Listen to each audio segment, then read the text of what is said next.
Hey everybody, let's talk about creativity. More importantly, how do you avoid burnout when it comes to creativity? Now, the key word in that statement I just told you was avoid. There's a lot of blog posts on how to get out of burnout or how to get out of a rut, if you will. But today I'm going to talk to you about avoiding that rut, avoiding getting into a creative rut or basically getting creatively burned out.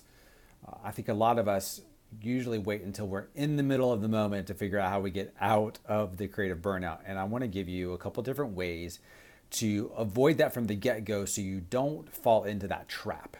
I think for a lot of us, it's super easy to not do the preventative medicine and to fall into that creative rut. So, here are some of the ways you can actually avoid creative burnout. The first one is to create what I call a swipe file. Okay, a swipe file is basically it's a file that you can go to where you have swiped ideas from other people or other organizations that you always have on tap whenever you are about to start a project or design something or do an idea. And the way you start this file is you simply find a system, like Evernote, if you will, that allows you to grab all sorts of different types of media and mediums like photos, videos, links, text, whatever that is, and you can put it all in one place that you can reference at any point. Now, Evernote's got its advantages because you can tag items, all that kind of things. But the most important thing you need to do is you need to always be swiping, always be grabbing things. So, for example, a while back I was in New York City. When I was in New York City, I had my camera out, my iPhone out, and I was taking photos of every ad I saw, everything that caught my eye that said, that looks great. I didn't even know if we were ever going to use it. The important thing about the swipe file is it's not necessarily something you think, okay, at some point I will use that. It's just like that catches your eye because there's something good about it. So whenever you hear a quote from somebody, whenever you see an ad on TV, whenever I see an ad in a magazine, a website, any of those things, I'm constantly swiping and grabbing and throwing everything into Evernote because I never know when I'm going to use those items.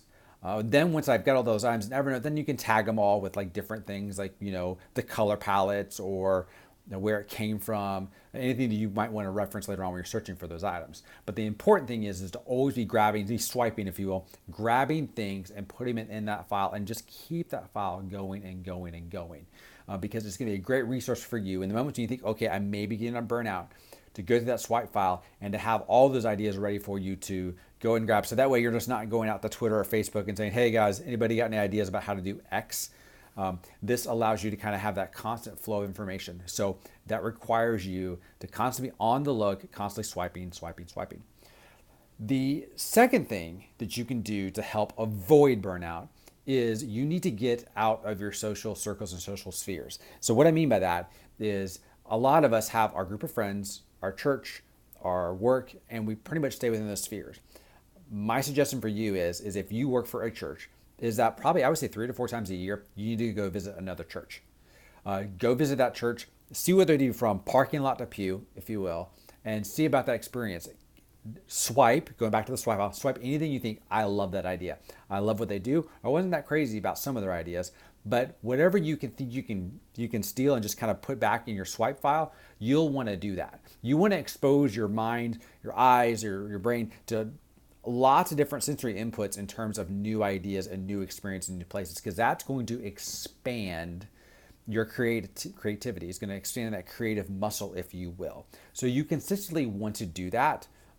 You always want to be getting out and going and experiencing new things, especially if they're in the same world that you're in. So if you're at a church, go to another church. There's 3 or 4 churches around town that I will go to once a year that just to see how they're doing things, see how things have changed for them. Because I always walk away back with 1 or 2, if not 3 things. I'm thinking that's something we could be implementing, or I love that creative idea. At some point later on in life, I may want to use that. The third thing you can do is you can restrict yourself, and here's what I mean by that. I mean that for a lot of us, especially on the design side, we may have our favorite fonts, we may have our favorite color palette, we may have a favorite design aesthetic we always try to go for. But my challenge for you is challenge yourself to restrict yourself from doing those things. In other words, say, we can do this design, but guess what? You can't use this font. You got to use a different font. You can't use this color palette. I'm not telling you to go off brand. I'm just saying when you have the moment strikes and you're allowed to do that, force yourself, restrict yourself to do something different. If you are in the web world, Start with designing a website solely on mobile first, not even thinking about the desktop. If you're in the video world, you know what? Say we're going to do this thing, but we're not going to actually have a person on camera at all. This is all narration, and I'm going to really stretch myself by doing nothing but B-roll footage throughout the entire video. How can I creatively do that? And the reason you want to do that is well, a lot of us are probably really good at one thing, and creatively we've kind of mastered that one thing, and we do it really, really well. The part of the problem is that we let the other parts of our creative muscles get weaker. So while we may think we've gotten stronger in one area, we let everything around it get weaker. It's kind of like running or any exercise you do for a long period of time. Yes, you've made those muscles really, really good, but if you don't do other exercises to complement those muscles, you're really never going to be healthy. Creativity works a lot of the same way. If you focus on one set of muscles and that's all you ever develop, creatively, the other muscles aren't being developed as well. So you want to do that. So when you have those moments when all of a sudden what you normally do won't work, you won't be able to say, I'm in a creative rut, I can't figure this out. You'll be able to use those other muscles to help you figure that out. So that's what you want to do. You want to kind of find ways to restrict yourself and really fine tune those other skills that you may be weak in that can help you creatively down the road. Now, the fourth thing is a little more on a personal note. And I would tell you, one of the things you can do to avoid burnout is stop watching TV. And here's what I advise you to do that.